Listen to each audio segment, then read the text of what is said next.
Okay, excellent. So my name's Dave Westwood. I'm Director of Learning and Talent at Fuse Universal, and this is my colleague Ryan McBride. I'm the creative director of Fuse Creative, which is the content creation arm of the Fuse company. Great. And what we're going to be talking to you today about is human-powered AI. So what do we mean by that, and how we can use tactics and strategies for turning expertise of the organization into organizational intelligence. So AI is becoming more and more ubiquitous. We're talking about how AI can be used to power learning. But a question, where does the knowledge for that AI actually come from? And in a lot of organizations, this will be within the LLM itself. So trained on every book ever written in the history of literature, trained on massive amounts of data, but not necessarily the data and the knowledge of your organization. So the LLMs will give us a really good starting point.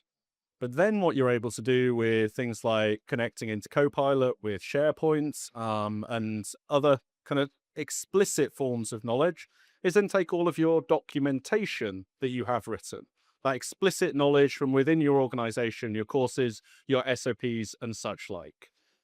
But we also think that outside of that explicit knowledge and the LLM, there is a third way. So if we think about what your explicit knowledge is, that's the knowledge that we've taken the time to actually codify. But what about every single day when we're having the experiences that we're having, which are allowing us to learn and what we call tacit knowledge? So that knowledge that we get from actually trying something in our job. Did it work? Did it not work? Yes, it did. No, it didn't. How can we capture that knowledge in order to be able to train our AI on the best way of doing something within the context of your organization? At the moment, and historically, when something goes wrong, there's normally a person that everyone will go to. The engineer who knows how to fix the hardest problems, the support agent who can handle the most difficult customers, the manager who understands how to fix those particular systems and how to get those things working. But they haven't necessarily codified what they're doing into explicit material every single day.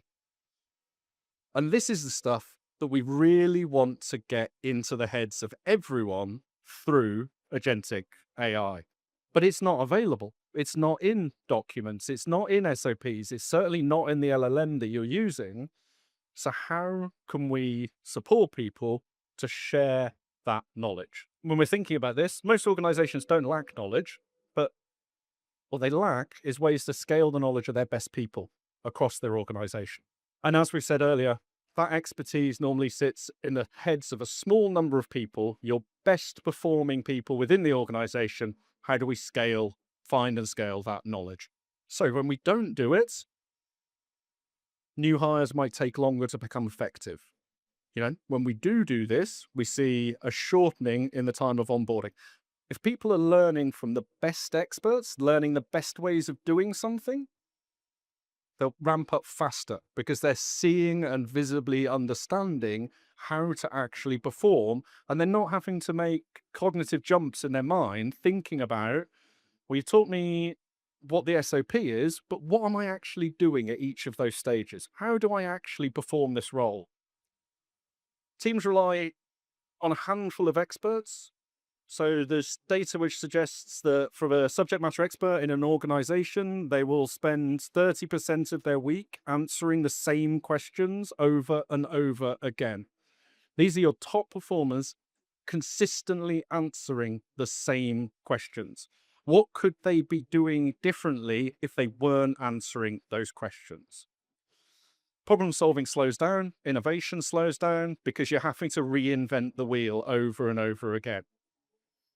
And then finally, if people leave, that knowledge, your best performers go elsewhere, they go to a competitor, that knowledge leaves, it walks out of the door. There's no record of it. We have an opportunity. So what Ryan's going to be talking to you about is how we work with organizations for the first time to capture and apply expertise at scale.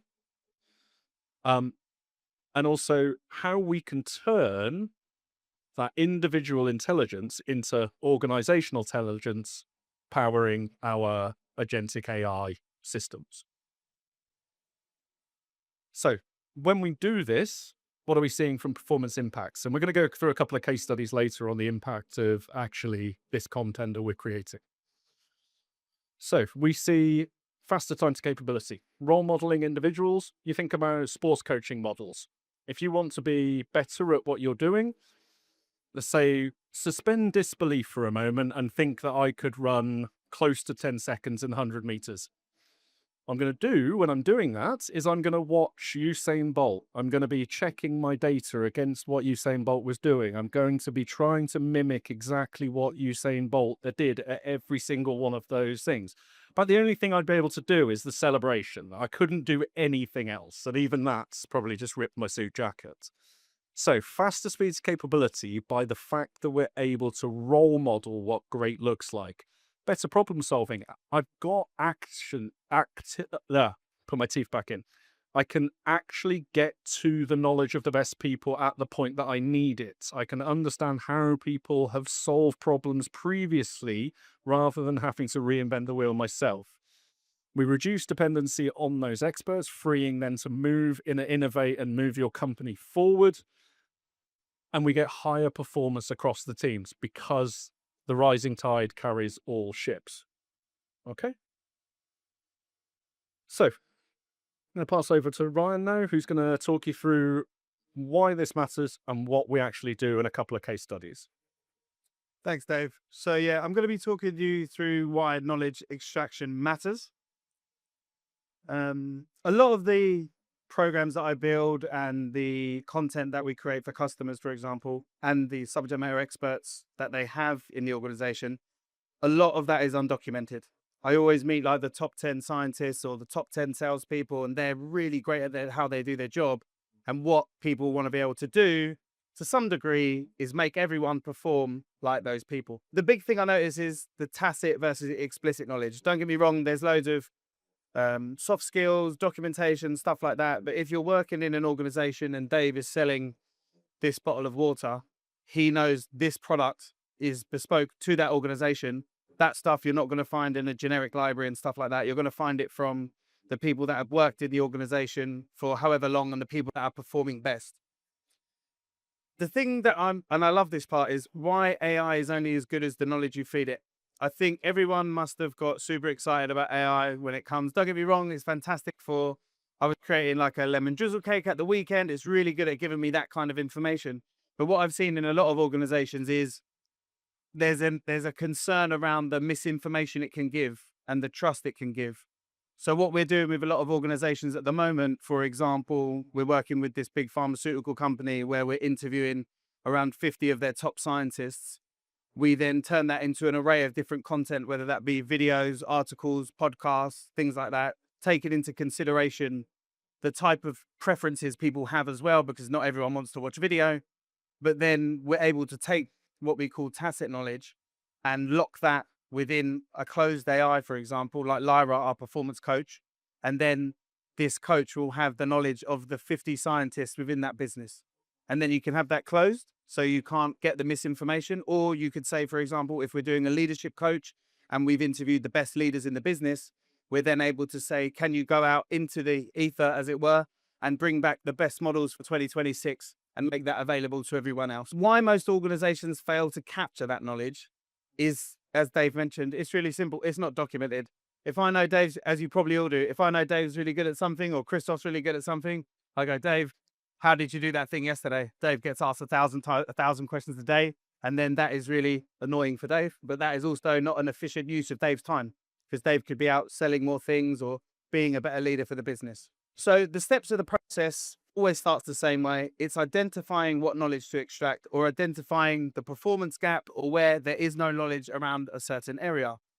Then we move into scoping the knowledge. That will be doing it via a scoping document, which again is quite simple, but also identifying the top salespeople that we have in the business, or the top leaders or the top scientists, and making sure that we can spend time with them, and we'll use those as the subject matter experts.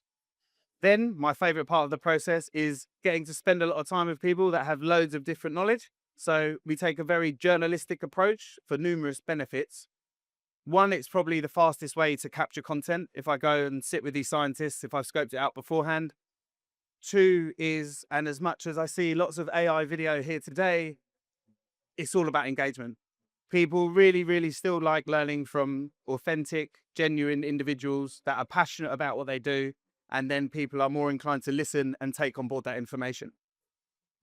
Then I'm going to talk about step 4 briefly, which is turning the knowledge into performance assets. So that is where I mentioned taking into account people's preferences, whether it be videos, podcasts, programs, what name, you know. And then the final bit that I will talk about is quality control. Okay. So identifying what knowledge to extract.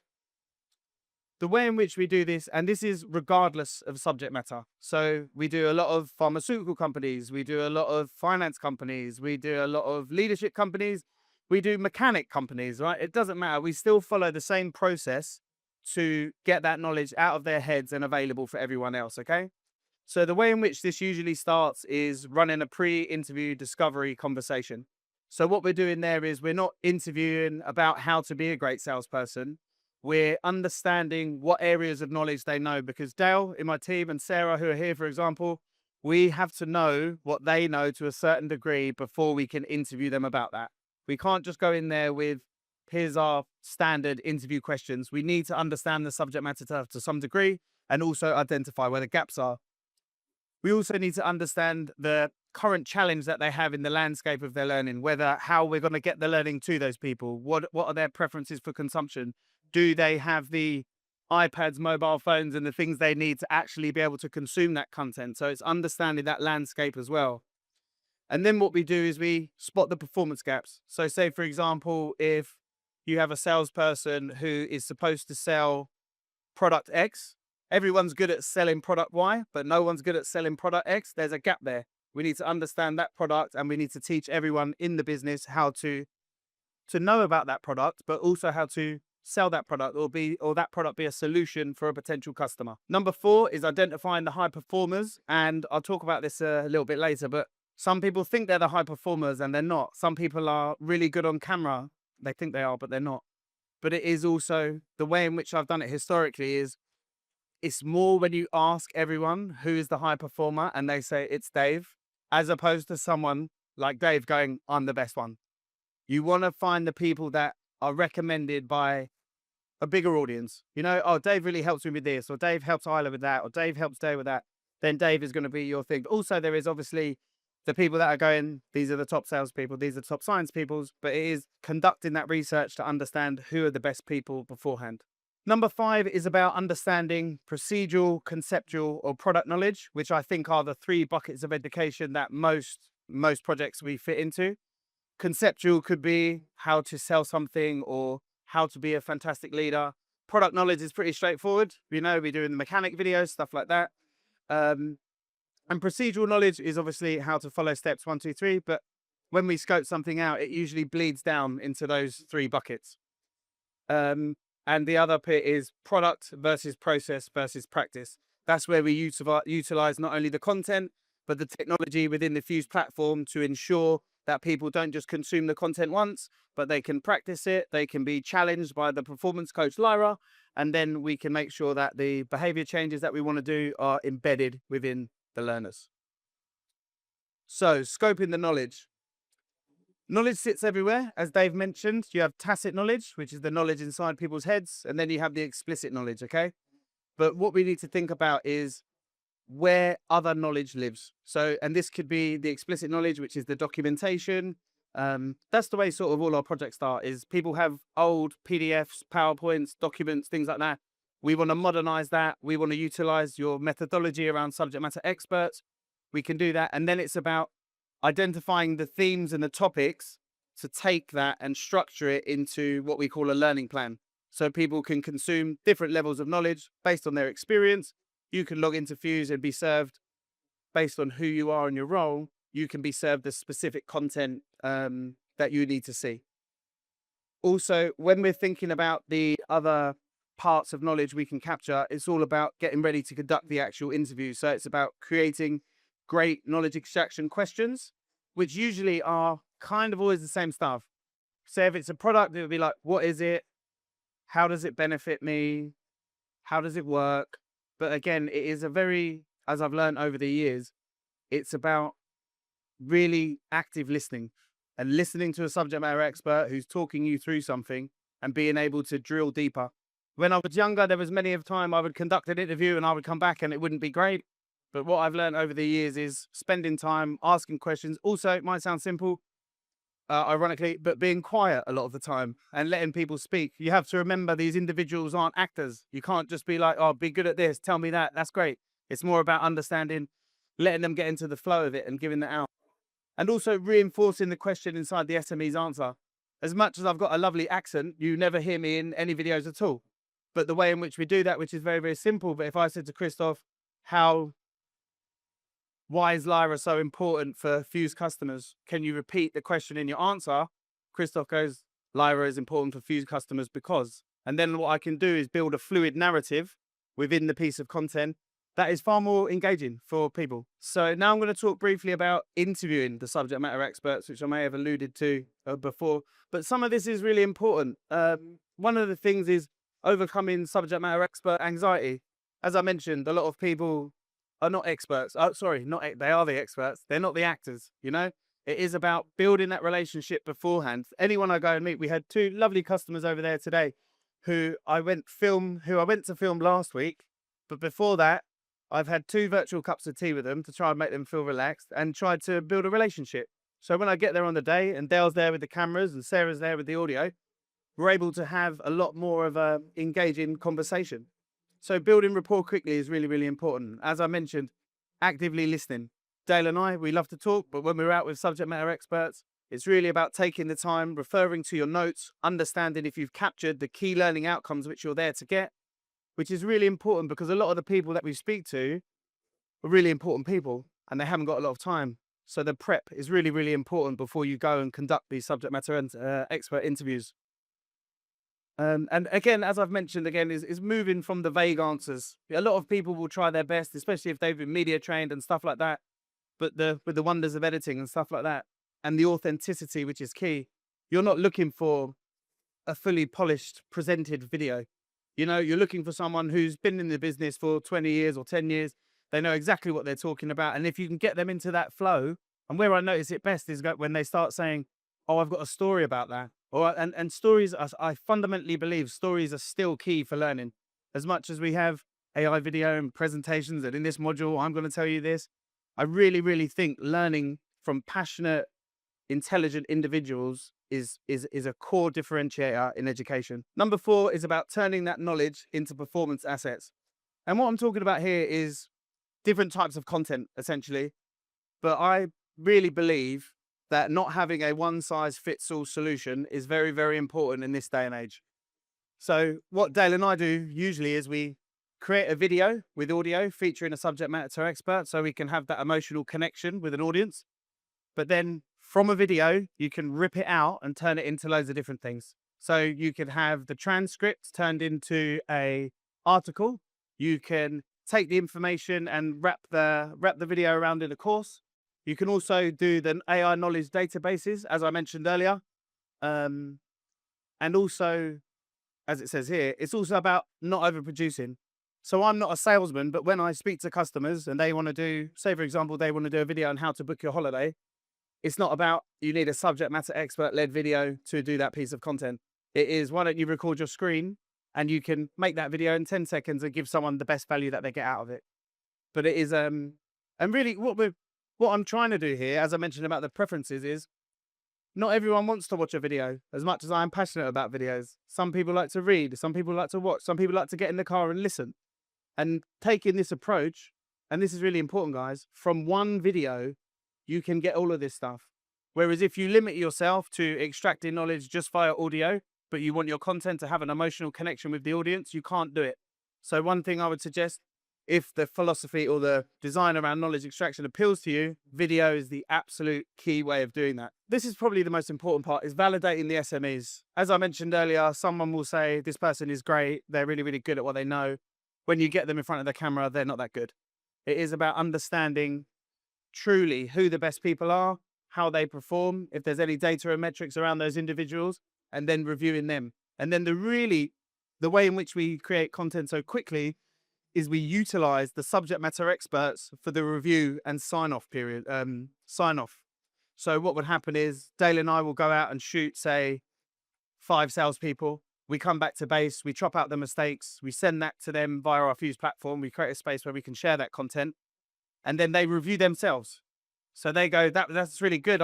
People are often pleasantly surprised how they are on camera, but they can go, no, that's a really great way of doing that. They sign that off. Then if we need animation or interactive elements based on the subject matter, we include that. But it's the really, really fast way of producing content. And obviously the goal is to ensure the knowledge is accurate, credible, and usable. And also the longevity of that content. If you think about all these people that are working in an organization and they have been there for, say, 5-10 years, a lot of people are worried about that knowledge leaving the business. If you utilize the knowledge extraction process, you're able to bottle that up and keep that within the business forever, which is really, really powerful. Number 6 is about publishing and activation. So a lot of this is about, and I've probably said this 1,000 times today, but I'm really passionate about bridging the gap between how you learn at home and how you learn at work. And we're actually collaborate with the marketing team quite a lot of Fuse, and there's a lot you can learn from marketing into how you promote and activate your content. So first of all, it's about understanding how to get the content to the learners. So if you think about a Fuse example, they would have access to the platform. We can promote that. We can market that learning in a certain way. I think a lot of it is about not having a repository of learning. I think that's really boring, personally. I think if you just go on there and there's 480 pieces of content and that's it, that's the way it is forever. I think it's about being inspired by the likes of Netflix, the likes of YouTube, and making sure that content is changing on a weekly or monthly basis. So when people go back to your platform, whether it be Fuse or whatever you have, you're more engaged. So it is, and it is promoting the things that you want. The things that you want people to learn the most, they are promoted like at the top, big and bold, just like Netflix do. And they say, these are the top 10 films. That's what we should be doing with how we promote the learning content. In regards to the publishing and activation, understanding how we can support it at the point of need is utilizing, as I mentioned, Lyra, the chatbot, so it understands if I'm about to go into a meeting, as opposed to going back and going through all the content, I can search and get the performance support just like I would on ChatGPT instantly. So, common pitfalls in knowledge extraction. A lot of people interview without structure. And as I mentioned, a lot of people that you will probably interview are very, very important, right? So it's all about the pre-production. It's all about going in with a plan, having your top people identified, your top questions, your subject areas, and being able to actively listen so you can extract that knowledge out. Another pitfall is, as much as I said video, everyone thinks about, not everyone does, but a lot of people think about turning into a video. If it doesn't need to be a video, don't make it a video. Extracting surface level knowledge, as I mentioned, when you go and conduct an interview, if you come back and you haven't done the preparation properly, you won't be able to meet the key learning objectives, and then that won't be available within all the material that you're going to produce. Skipping validation, which rarely happens. As I mentioned, you get the subject matter experts to sign off on that material, and overcomplicating the process. Don't get me wrong, I think probably one of the most important parts is understanding your target audience before you do anything, because a lot of content can be universally consumable. So if I join a new business, I should be able to watch this, and by the end of that, I should be able to do X or do Y. But then there is obviously, especially as I mentioned, we do like a lot of pharmaceutical work. Then you have a target audience that is highly intelligent scientists, and they may have jargon and things like that. So it is understanding your audience before you do any prep work as well. And I just wanted to talk you through some of the cool projects that I've actually worked on where we've seen this make a big difference, because everyone I talk to about it, I think they grab the concept of, the knowledge lives in the heads of your best people, but being able to get that out to everyone else is a real challenge. So some of the projects that we've done where we've seen a big difference is Dale and Sarah actually went to Chicago last year to film with Levy, which is a huge catering company for the American football games and hockey games and stuff like that. It was a really cool story because they had what they called Levy lifers. After COVID, their business was pretty bad. And what we did was, what the guys did was, they went out over there, interviewed a Levy, and a Levy lifer has to be there for 25 years. And we had 30 of them. And what we did was we interviewed all of them and then we turned that into their onboarding. So now people are learning from the people that have been their best. I'm not going to go through all the stats, but you can see some of the significant differences that we made by taking this approach. Also, Videc was, which we did, I'll be totally transparent, I didn't think it was going to do as well as it did. But we interviewed the people, the experts who work with the drills every day and some of the salespeople that work with the drills. And they saw a 55% increase in selling drills just by interviewing these men and women who sell the drills every day. And then everyone was copying their processes and then they can replicate that training. PA Consulting, we're still waiting for the data back on this one. Again, was a really cool project. They had different streams of consultancy and they wanted to spot opportunities for cross-selling. But you needed to know quite a bit of information to spot an opportunity from each consultancy stream. So what we did was we interviewed all the different consultants and then we was able to give them a significant amount of knowledge how to spot the opportunities in different departments, which then increased their cross-selling capabilities. And the last one, which is from a long time ago, but still really important, was our manager training for Just Eat. And what we did there was we interviewed the best managers they have in London and then made that available to everyone as part of the new managers that were onboarding. And they really enjoyed the content and yeah, we were able to produce it really, really fast. But yeah, so that is pretty much the end of our presentation, guys. I hope I haven't spoke for too long. I haven't checked the time. Oh, bang on. But yeah, that is the concept of knowledge extraction from Dave and I. And yeah, if you have any questions, please let us know. Thank you.